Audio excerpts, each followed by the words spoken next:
Hello everyone and welcome to my YouTube channel Preet Commerce Classes. Myself Dr. Gurpreet.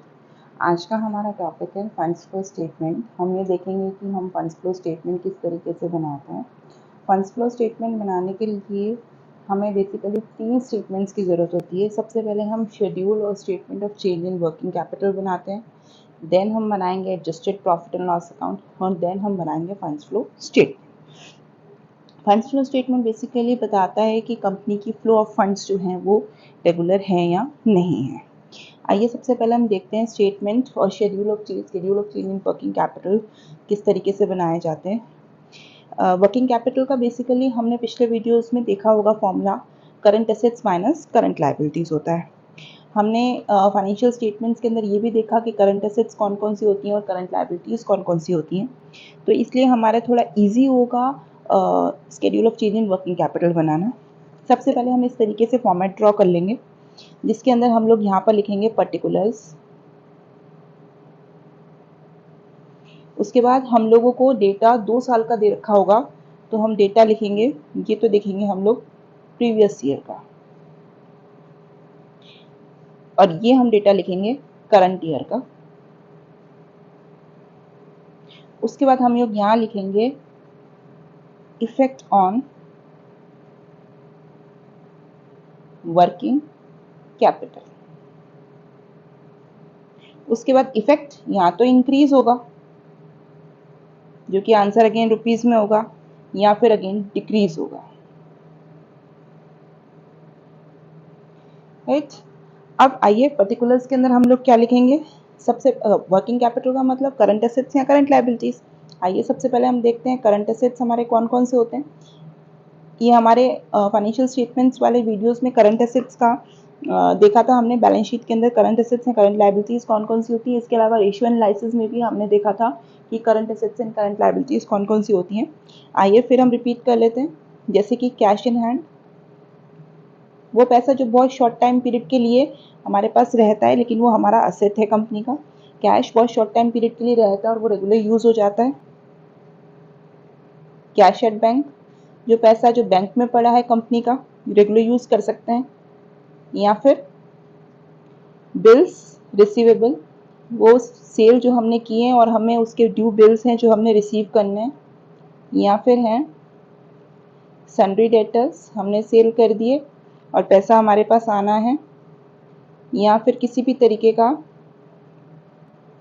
Temporary investment हमने किया है। Investment किया है तो नेचुरली वो टाइम पीरियड मेच्योर होने के बाद हमें पैसा मिल जाएगा। किसी भी तरीके का स्टॉक है अगर अपने पास, या इन्वेंट्री है, या जिसे हम कहें क्लोजिंग स्टॉक।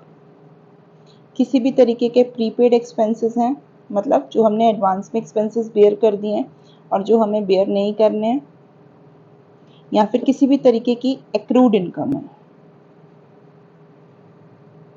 ये सब जो है इस टाइप के जो एक्सपेंसेस होते हैं, इनकम्स होती हैं, वो बेसिकली करंट एसेट्स का पार्ट है। अब उसके बाद हम लोग क्या सारे करंट एसेट्स लिख लेंगे, राइट। उसके बाद हम लोग क्या करेंगे, टोटल ऑफ करंट एसेट्स कर देंगे। टोटल करंट एसेट्स, इसको हम ए नाम दे देंगे। टोटल ऑफ करंट एसेट्स लगा लेंगे हम लोग, इसको ए नाम दे देंगे।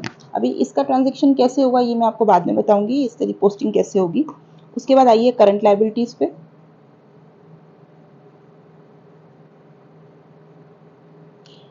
क्या हमारे पास इतने करंट एसेट्स हैं कि हम अपनी लायबिलिटीज को मीट आउट कर सकें। आइए देखते हैं। जैसे यहाँ बिल्स रिसीवेबल है तो यहाँ बिल्स पेएबल है, मतलब बहुत शॉर्ट टाइम पीरियड के बिल्स हैं जो हमें पे करने हैं। उसके बाद है जैसे यहाँ सन्ड्री डेटर्स हैं तो यहाँ पर होंगे सन्ड्री क्रेडिटर्स, अगर हमने परचेज किया है कोई चीज़ और हमें पैसा देना है। यहाँ प्रीपेड एक्सपेंसेस हैं तो यहाँ होगा आउटस्टैंडिंग एक्सपेंसेस, मतलब जो पैसे ड्यू हैं और जो हमें पे करने हैं। उसके बाद है बैंक ओवरड्राफ्ट, कंपनी के पास पैसा नहीं है लेकिन फिर भी वो विड्रॉ करवा रहे हैं अकाउंट में से जो भी लिमिट है। उसके बाद है शॉर्ट टर्म एडवांस, अगर हमने बहुत थोड़े टाइम के लिए कहीं से पैसा एडवांस लिया है। या फिर हमारे पास है प्रोविजन फॉर डिविडेंड या फिर डिविडेंड पेएबल। हमने शेयर्स इश्यू करे हैं और हमने डिविडेंड पे करना है पर्सन को, या फिर प्रपोज डिविडेंड जिसे हम कहें, कोई ड्यू डिविडेंड है वो पे करना है, या फिर ड्यू कोई टैक्सेशन है वो हमें पे करना है, प्रोविजन फॉर टैक्सेशन। ये बहुत शॉर्ट टाइम पीरियड की लाइबिलिटीज हैं जो कंपनी को पे करनी होती हैं। उसके बाद हम लोग क्या करेंगे, टोटल करंट लाइबिलिटीज का लगाने हैं, ठीक है। उसको हम बी नाम दे देंगे, इसको हमने ए नाम दिया, इसको हमने बी नाम दे दिया। उसके बाद आप लगाइए वर्किंग कैपिटल। वर्किंग कैपिटल क्या होता है, current assets minus current liabilities A minus B, ठीक है। Current assets minus current liabilities या फिर कहें सी ए माइनस सी एल, ठीक है। उसके बाद आंसर जो आएगा वो आएगा नेट इंक्रीज और डिक्रीज इन वर्किंग कैपिटल। अब आप कहेंगे कि हमने करंट एसेट्स और करंट लायबिलिटीज तो पहले भी पढ़ ली थी, लेकिन अब इसके अंदर जो एंट्रीज हैं वो हम कैसे करेंगे, या प्रीवियस ईयर है, करंट ईयर है, इंक्रीज है या डिक्रीज है, ये कैसे पता चलेगा। सबसे पहले हम लोग क्या करेंगे, प्रीवियस ईयर के अमाउंट लिखेंगे। जैसे मान लीजिए 500 है या 1000 है, करंट ईयर के अमाउंट लिखेंगे, प्रीवियस ईयर के लिखेंगे, फिर करंट ईयर के, फिर प्रीवियस ईयर के, फिर करंट ईयर के। सारी एंट्रीज हम लोग जो भी हमें दे रखी होंगी वो हम कर लेंगे। उसके बाद ये सब क्वेश्चन में दे रखा होगा प्रीवियस ईयर और करंट ईयर का अमाउंट। अब आते हैं हम लोग इफेक्ट ऑन वर्किंग कैपिटल। ये हम कैसे डिफाइन करेंगे कि ये इंक्रीज है या डिक्रीज है। आइए देखते हैं। आइटम्स और उसका इफेक्ट ऑन वर्किंग कैपिटल। अगर मान लीजिए है इंक्रीज इन करंट असेट्स, अगर इंक्रीज इन करंट एसेट्स है तो हम लोग क्या करेंगे, इंक्रीज करेंगे। उसका इफेक्ट क्या होगा, इंक्रीज होगा, ठीक है। अगर इंक्रीज इन करंट एसेट्स है, जैसे मान लीजिए यहाँ 500 है या 1000 है, इंक्रीज हो रहा है, प्रीवियस ईयर में कम है, करंट ईयर में ज्यादा इंक्रीज हो रहा है, तो 500 हम लोग इंक्रीज में कर देंगे। अगर मान लीजिए डिक्रीज इन करंट एसेट्स है तो उसका वही ऑपोजिट डिक्रीज कर देंगे हम लोग, ठीक है। अगर इंक्रीज है तो इंक्रीज कर देंगे, डिक्रीज है तो डिक्रीज कर देंगे। जैसे मान लीजिए यहाँ 1000 है, यहाँ 500 है करंट ईयर में, तो 500 डिक्रीज में चला जाएगा। अगर मान लीजिए इंक्रीज इन करंट लायबिलिटी है,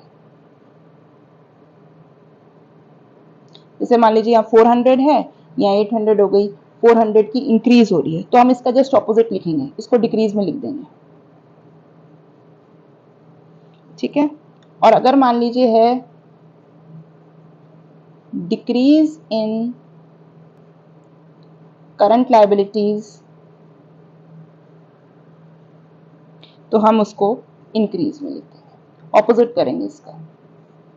अगर इंक्रीज है करंट एसेट में इंक्रीज कर देंगे, डिक्रीज है करंट एसेट में डिक्रीज कर देंगे, लेकिन अगर इंक्रीज है करंट लायबिलिटीज में तो डिक्रीज में लिखेंगे, डिक्रीज है करंट लायबिलिटीज में तो इंक्रीज में लिखेंगे। लास्ट में क्या होगा, जो भी डिफरेंस अमाउंट होगा, जैसे मान लीजिए 1000 आया या 800 आया, तो 200 का डिफरेंस है, वो डिफरेंस जो है वो यहाँ डिक्रीज लिख के हम डिक्रीज में हम उसका डिफरेंस लिख देंगे, net increase in working capital, मतलब इतने अमाउंट से हमने बढ़ा दिया और दोनों साइड इक्वल आ गए। इस तरीके से हम लोग करते हैं, ठीक है। वापस रिपीट कर रही हूँ, अगर मान लीजिए 1000 टोटल आया या 800 टोटल आया, 200 का डिफरेंस है, तो 200 हम लोग यहाँ लिखेंगे, और फिर 200 डिक्रीज में आया है तो हम लिखेंगे net increase in working capital. इस तरीके से हम लोग जो है schedule of change in working capital बनाते हैं। आज के लिए बस इतना ही, मिलते हैं हम अपने नेक्स्ट वीडियो में। नेक्स्ट वीडियो में हम इससे related statement of change in working capital से रिलेटेड या schedule of change in working capital से रिलेटेड एक क्वेश्चन करेंगे, जिससे कि आपको क्लियर हो जाए कि शेड्यूल हम लोग किस तरीके से बनाते हैं वर्किंग कैपिटल का। लेकिन प्लीज़ आपसे रिक्वेस्ट है कि नेक्स्ट वीडियो देखने से पहले ये वीडियो ज़रूर देखिएगा कि working capital statement of change in working capital की परफॉर्मा क्या होता है। अगर आपको मेरा ये वीडियो पसंद आया हो तो लाइक शेयर सब्सक्राइब ज़रूर कीजिएगा। बेल आइकन पर क्लिक करना ना भूलें, जिससे कि आपको हमारे नए से नए वीडियोस मिलते रहें। Thank you.